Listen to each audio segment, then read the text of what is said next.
여러분 안녕하십니까? 포항 MBC 뉴스입니다. 오늘도 일교차 큰 날씨가 이어지겠습니다. 경북 동해안 전 지역에는 건조특보가 발효돼 화재 사고 유의하셔야겠습니다. 조주경 기상캐스터입니다. 봄 기온이 점점 더 짙어지고 있습니다. 오늘은 어제보다 더 포근하겠는데요. 한낮 기온도 대부분 지역에서 20도를 넘겠습니다. 다만 대기는 건조해지고 있습니다. 불어오는 남서풍이 수백 산맥을 넘으면서 더 고운 건조한 바람이 만들어내는 건데요. 건조주의보가 내려져 있고요. 주말 비가 내리기 전까지는 대기가 계속해서 건조할 것으로 보이니까요. 화재 사고 발생하지 않도록 불씨 관리 잘해주시기 바랍니다. 이어서 자세한 지역별 날씨 보시면 오늘도 맑은 가운데 아침 기온은 어제보다 더 높게 시작하고 있습니다. 아침 기온 4도에서 7도로 시작하고 있고요. 한낮에는 울진이 16도, 영덕 19도, 포항이 20도, 경주 23도까지 오르면서 포근하겠습니다. 울릉도와 독도도 맑은 가운데 한낮 기온은 울릉도 15도, 독도 12도가 예상됩니다. 바다의 물결은 동해 중부 해상에서 0.5에서 2m까지 일겠고요. 동해 남부 해상에서는 1.5m로 비교적 잔잔하게 일겠습니다. 내일도 온화한 날씨는 이어지겠지만 큰 일교차에는 주의하셔야겠고요. 다가오는 주말에는 비가 내리겠습니다. 날씨였습니다. 경북 동해안 지역에서 코로나19 감염세가 다시 고개를 들고 있습니다. 포항에서는 교회를 중심으로 변이 바이러스 확진자가 8명이나 발생했고 경주에서는 지역 간 감염 사례가 잇따르고 있습니다. 박성아 기자가 보도합니다. 지난달 27일 첫 코로나 확진자가 나온 포항시 남구의 효자교회. 지금까지 이 교회와 관련해 확진된 사람은 21명에 달합니다. 이 가운데 8명은 기존 코로나 바이러스보다 감염력이 높은 영국 변이 바이러스에 감염된 것으로 파악되고 있습니다. 현재 영남 지역 중심으로 영국 변이 바이러스의 지역사회 유행이 계속 보고되고 있는 상황입니다. 방역당국은 변이 바이러스 감염 경로를 파악하기 위해 역학조사를 하고 있습니다. 포항에서 지난 22일에는 목욕탕을 방문한 확진자가 발생하면서 집단 감염의 우려가 높았는데 방문자에 대한 코로나 검사 결과 다행히 모두 음성으로 나왔습니다. 목욕탕과 관련하여 밀접 접촉자 21명 그리고 단순 100여 명이 다녀갔고 그 조사 결과 전원 음성이 나왔습니다. 한 달여간 코로나 확산세가 잠잠하던 경주에서도 감염 사례가 잇따르고 있습니다. 지난 21일 포항 확진자의 접촉자가 확진된 걸 시작으로 나흘 동안 4명의 확진자가 나왔습니다. 신규 확진자들은 모두 경산과 서울 등 타 지역 감염자와 접촉해 감염된 것으로 추정됩니다. 방역당국은 코로나19 3차 유행이 지속되고 있는 것으로 판단하고 있습니다. 더 이상 감소하지도 증가하지도 않는 그런 정체 상태가 계속해서 한 8주 이상 되고 있어서 이런 부분들을 어떻게 좀 더 안정화시킬 것인가라는 것이 저희 이제 방역당국에서의 큰 고민이고. 방역당국은 봄을 맞아 여행과 모임이 늘어나면서 지역사회 확산의 가능성이 커지고 있다며 마스크 착용과 거리 두기 등 방역 지침을 준수해달라고 당부했습니다. MBC 뉴스 박성아입니다. 포항에서 어제 코로나19 확진자가 2명 추가 발생해 지역 누적 확진자는 514명으로 늘었습니다. 포항 515번 확진자는 기존 확진자의 가족으로 자가격리 중 확진됐으며 신규 확진자인 514번 확진자에 대해서는 역학조사가 진행 중입니다. 다음 달부터 75세 이상 국민을 대상으로 접종되는 화이자 백신이 어제 포항에 도착했습니다. 포항시는 어제 오후 포항 실내체육관에 4,095명분의 화이자 백신이 도착했다고 밝혔습니다. 이번 접종은 다음 달 1일부터 75세 이상 고령층과 노인시설 입소자 종사자를 대상으로 진행됩니다. 접종 대상자는 관할 행정복지센터에서 직접 방문해 접종 동의서를 내면 됩니다. 대구에서도 코로나19 확진자가 20일 만에 가장 많은 17명이 추가됐는데요. 최근 사우나 등 다중이용시설을 통한 소규모 집단 감염이 동시다발로 속출하자 긴장감이 커지고 있습니다. 박재영 기자가 보도합니다. 경산의 한 사우나 시설에서 발생한 집단 감염의 불똥이 대구로 튀고 있습니다. 경산에선 확진자 1명이 더 나왔지만 대구에선 5명이 추가됐습니다. 확진자 접촉에 따른 연쇄 감염이 4명인데 대구 시립합창단과 대구 문예회관 어머니 합창 교실 회원이 있어 단체 소속 100여 명을 전수검사하고 있습니다. 이 사람들이 이동 동선에 대해 다 조사를 해야 되니까 여러 사람 만났을 수 있고 그마다 다 접촉자 검사를 해야 되니까. 최근 미국에서 입국한 한 명이 진단 결과가 나오기 전 지인 2명과 함께 유흥업소를 방문해 모두 확진 판정을 받았는데 종업원 3명까지 추가 감염됐습니다. 대구시는 자가격리 위반으로 입국자를 고발하고 해당 업소의 방역 지침 위반 여부를 조사합니다. 대구의 목욕시설에서도 확진자가 나왔습니다. 대구 동구의 한 사우나에선 이용객 1명, 세신사 1명이 감염됐습니다. 집단 감염이 발생한 중국 부동산 홍보 판매 사무실 관련 확진자도 2명 늘었습니다. 중구의 일가족 및 체육시설 관련 확진자 2명, 감염 경로를 알 수 없는 확진자 2명과 이들의 접촉자도 1명 나왔습니다.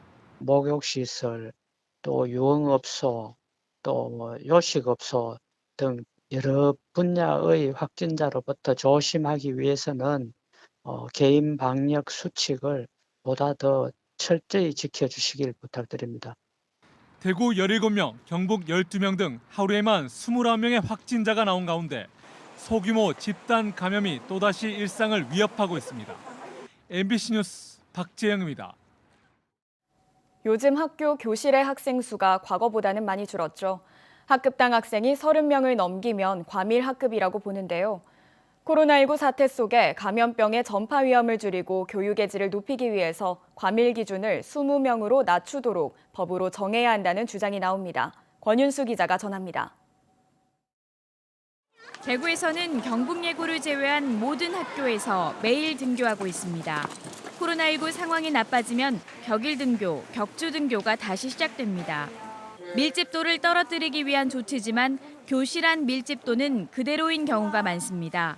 초등학교를 예로 들면 오늘은 1, 3, 5학년 등교, 내일은 2, 4, 6학년 등교 이런 식으로 대부분 학년별로 조절할 뿐 교실당 학생 수를 줄이지는 않습니다. 2m 유지하라 하면서 실제 교실은 그렇게 만들어주지 않으니까 아이들한테 조금 뭐랄까 거짓말을 하는 그런 느낌에 조금 불편함을 느끼기도 했었고. 교육당국은 30명이 넘는 교실을 과밀학급으로 보고 있습니다. 대구 초중 고교 가운데 1786학급, 경북은 433학급이 과밀학급으로 각각 전체의 8% 정도입니다. 전국 교직원 노동조합은 감염병에 잘 대응하기 위해서라도 학급당 학생을 20명까지로 제한하는 내용을 법으로 정할 것을 주장하고 있습니다. 전국 초중 고등학교 교사 5,900여 명을 대상으로 설문조사한 것을 근거로 들었습니다. 교사 10명 중 9명은 코로나19 상황에서 지금 담당하는 학급의 학생이 과밀하다고 응답했고 과밀하지 않다고 생각하는 교사는 전체의 10%에 불과했습니다. 사회적 거리 두기에 따른 등교 방침에 대해선 절반이 넘는 53.6%가 적절하지 않다고 해 적절하다는 응답에 2배에 달했습니다.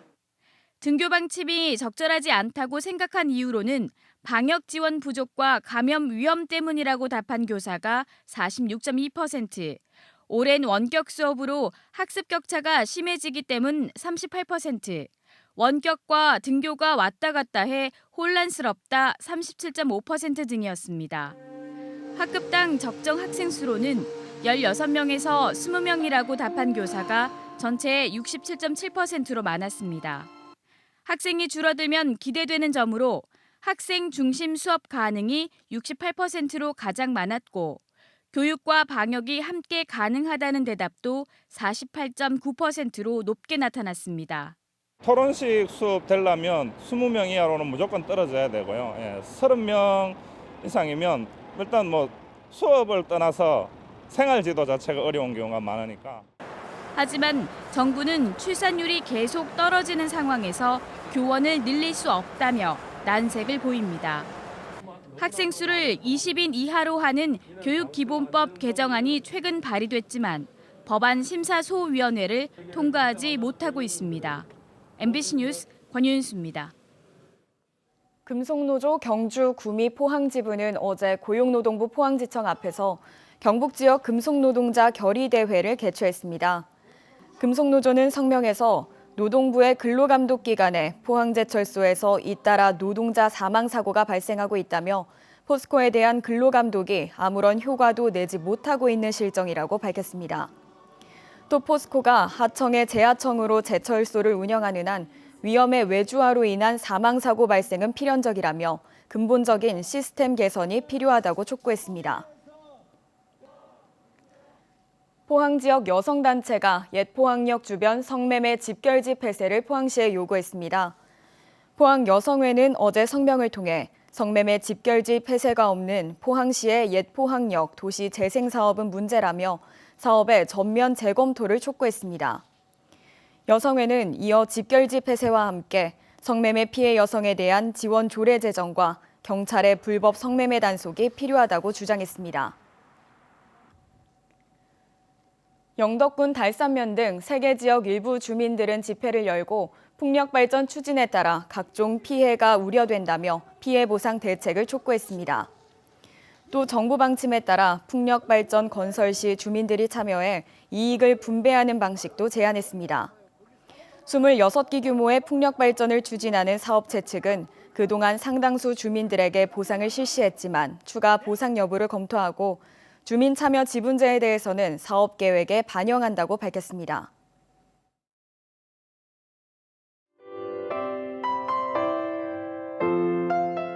봄 기온이 점점 더 짙어지고 있습니다. 오늘은 어제보다 더 포근하겠는데요. 한낮 기온도 대부분 지역에서 20도를 넘겠습니다. 다만 대기는 건조해지고 있습니다. 불어오는 남서풍이 소백 산맥을 넘으면서 더 고운 건조한 바람이 만들어내는 건데요. 건조주의보가 내려져 있고요. 주말 비가 내리기 전까지는 대기가 계속해서 건조할 것으로 보이니까요. 화재 사고 발생하지 않도록 불씨 관리 잘해주시기 바랍니다. 이어서 자세한 지역별 날씨 보시면 오늘도 맑은 가운데 아침 기온은 어제보다 더 높게 시작하고 있습니다. 아침 기온 4도에서 7도로 시작하고 있고요. 한낮에는 울진이 16도, 영덕 19도, 포항이 20도, 경주 23도까지 오르면서 포근하겠습니다. 울릉도와 독도도 맑은 가운데 한낮 기온은 울릉도 15도, 독도 12도가 예상됩니다. 바다의 물결은 동해 중부 해상에서 0.5에서 2m까지 일겠고요. 동해 남부 해상에서는 1.5m로 비교적 잔잔하게 일겠습니다. 내일도 온화한 날씨는 이어지겠지만 큰 일교 차이는 주의하셔야겠고요. 다가오는 주말에는 비가 내리겠습니다. 날씨였습니다. 이상으로 포항 MBC 뉴스를 마칩니다. 여러분 고맙습니다.